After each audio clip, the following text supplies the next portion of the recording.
दोस्तों, भारत और फ्रांस की तरफ से अब एक काफी बड़ी खबर निकलकर सामने आ रही है, जिसके तहत फ्रांस के राष्ट्रपति इमैनुअल मैक्रोन साल 2023 के शुरुआती महीने में भारत का दौरा करने वाले हैं और इस दौरे में फ्रांस के राष्ट्रपति अपने कुछ सबसे उच्च अधिकारियों के साथ भारत आएंगे, जिसके दौरान भारत और फ्रांस अपने कुछ सबसे बड़े द्विपक्षीय मुद्दों के ऊपर बातचीत कर सकते हैं। फ्रेंच राष्ट्रपति का ये भारत दौरा काफी अहम होने वाला है, क्योंकि मौजूदा समय में वैश्विक हालातों को ध्यान में रखते हुए कई सारे ऐसे मुद्दे हैं जिसके ऊपर भारत और फ्रांस बातचीत कर सकते हैं। इसके अलावा दोनों देशों के बीच में भी साझेदारी को बढ़ाना जरूरी है, ताकि दोनों देशों के रिश्तों को और मजबूत बनाया जा सके। जहां एक तरफ साल 2023 के शुरुआती महीने में फ्रांस के राष्ट्रपति इमैनुअल मैक्रोन भारत आ रहे हैं, वहीं पर मौजूदा समय में फ्रांस की तरफ से एक हाई लेवल डेलीगेशन भारत आने वाला है, जो कि भारत के साथ परमाणु ऊर्जा के क्षेत्र में अपनी साझेदारी को बढ़ाएगा। वहीं इसके साथ ही महाराष्ट्र के रत्नागिरी जिले में जेतापुर न्यूक्लियर पावर प्लांट के प्रोजेक्ट पर भी बातचीत होगी, जिसे भारत और फ्रांस एक साथ मिलकर लगभग 14 अरब डॉलर की कीमत से बना रहे हैं। भारत और फ्रांस एक साथ मिलकर परमाणु ऊर्जा और इंफ्रास्ट्रक्चर के क्षेत्र में काफी तेजी से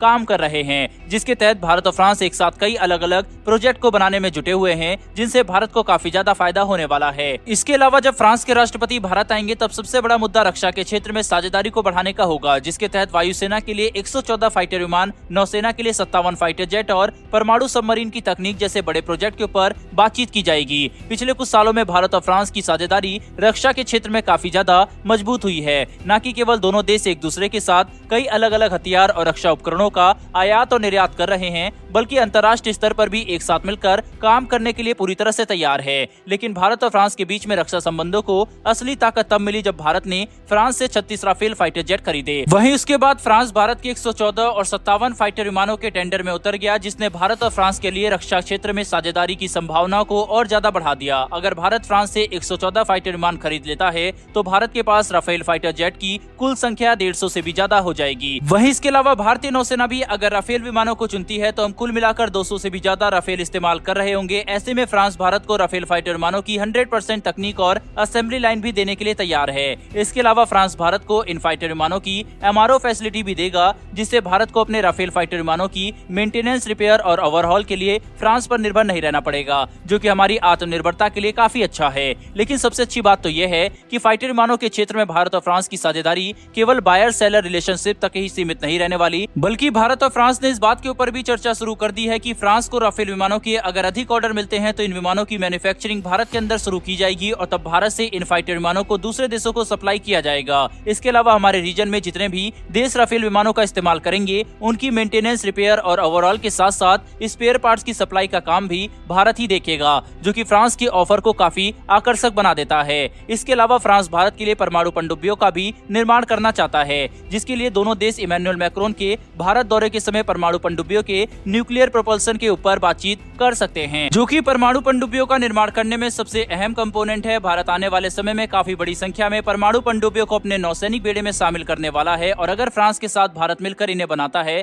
तो ये भारत और फ्रांस की रक्षा साझेदारी को कहीं गुना ज्यादा मजबूत कर देगा। वहीं पर जहां एक तरफ भारत और फ्रांस रक्षा के क्षेत्र में अपनी साझेदारी को बढ़ाने के लिए काफी महत्वपूर्ण और बड़े कदम उठा रहे हैं, साथ ही दोनों देश ग्रीन हाइड्रोजन और क्लीन एनर्जी के क्षेत्र में भी काफी तेजी से काम कर रहे हैं, जिसके तहत भारत और फ्रांस ने एक ग्रीन हाइड्रोजन रोडमैप को अडॉप्ट किया है, जिसका इस्तेमाल से दोनों देश अपने डीकार्बनाइज्ड हाइड्रोजन प्रोडक्शन इकोसिस्टम को एक साथ लेकर आएंगे और सस्टेनेबल हाइड्रोजन प्रोडक्शन को सुनिश्चित करेंगे, ताकि दोनों ही देश रिन्यूएबल एनर्जी के क्षेत्र में तेजी से आगे बढ़ सके। फ्रांस के राष्ट्रपति का ये भारत दौरा काफी अहम होने वाला है, जिससे न कि केवल भारत और फ्रांस अपने द्विपक्षीय संबंधों और मुद्दों के ऊपर बातचीत करके कई नए फैसले करेंगे, जिनसे दोनों देशों के संबंध पहले के मुकाबले कहीं ज्यादा मजबूत होंगे, बल्कि कई बहुआयामी मुद्दों के ऊपर भी बातचीत की जाएगी, जैसे कि अंतर्राष्ट्रीय स्तर पर बिगड़ रहे हालातों को कैसे संभालना है, और दोनों देशों के बीच में एक तरह की म्यूचुअल अंडरस्टैंडिंग लाने की कोशिश की जाएगी, ताकि अलग अलग मुद्दों पर भारत और फ्रांस का स्टैंड ज्यादा अलग न हो और दोनों देश अंतर्राष्ट्रीय स्तर पर अपनी एकता दिखा सके। दोस्तों, कुल मिलाकर देखा जाए तो इमैनुअल मैक्रोन के साल 2023 में होने वाले भारत दौरे से काफी ज्यादा उम्मीदें हैं, और जिस तरह से भारत और फ्रांस की साझेदारी आगे बढ़ रही है,